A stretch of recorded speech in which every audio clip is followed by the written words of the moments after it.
Israeli troops and Hamas gunmen battled Saturday outside Gaza's largest hospital, where the frantic doctors said the last generator had run out of fuel, causing the death of a premature baby and 4 other patients. Thousands of war-wounded medical staff and displaced civilians were caught in the fighting. In the recent days, fighting near Shifa and other hospitals in northern Gaza has intensified and supplies have run out.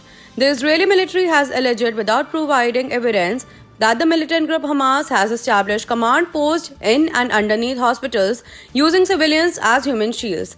Medical staff at Shifa have denied such claims and accused Israel of harming civilians with indiscriminate attacks.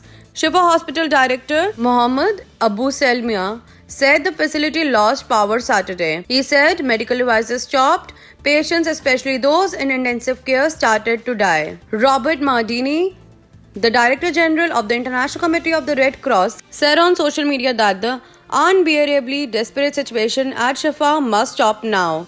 Prime Minister Benjamin Netanyahu said the responsibility for any harm to civilians lies with Hamas, repeating long-standing allegations that the militant group uses civilians in Gaza as human shields. He said that while Israel has urged civilians to leave combat zones, Hamas is doing everything it can do to prevent them from leaving. His statement came after French President Emmanuel Macron pushed for a ceasefire and urged other leaders to join his call, telling them there was no justification for Israel's ongoing bombing. Israel's military has said soldiers have encountered hundreds of Hamas's fighters in underground facilities, schools, mosques, and clinics during fighting in Gaza.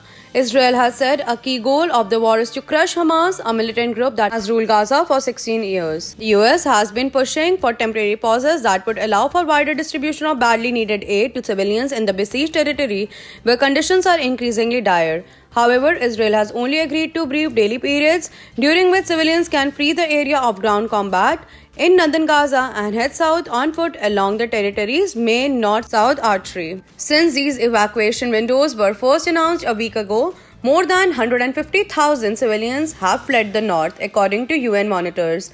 On Saturday, the military announced a new evacuation window, saying civilians could use a central road and a coastal road. More than 11,070 Palestinians, two-thirds of them women and minors, have been killed since the war began, according to the health ministry in the Hamas-controlled Gaza, which does not differentiate between civilian and militant deaths.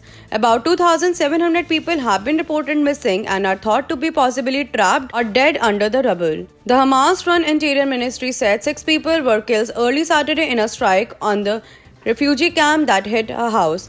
The camp is in the southern evacuation zone. At least 1,200 people have been killed in Israel, mainly in the initial Hamas attack, and 41 soldiers have been killed in Gaza since the ground offensive began. Israeli officials say nearly 240 people abducted by Hamas from Israel remain captive. About 2,500,000 Israelis have been forced to evacuate from communities near Gaza and along the northern border with Lebanon, where Israel forces and Hezbollah militants have traded fire repeatedly. IPTV.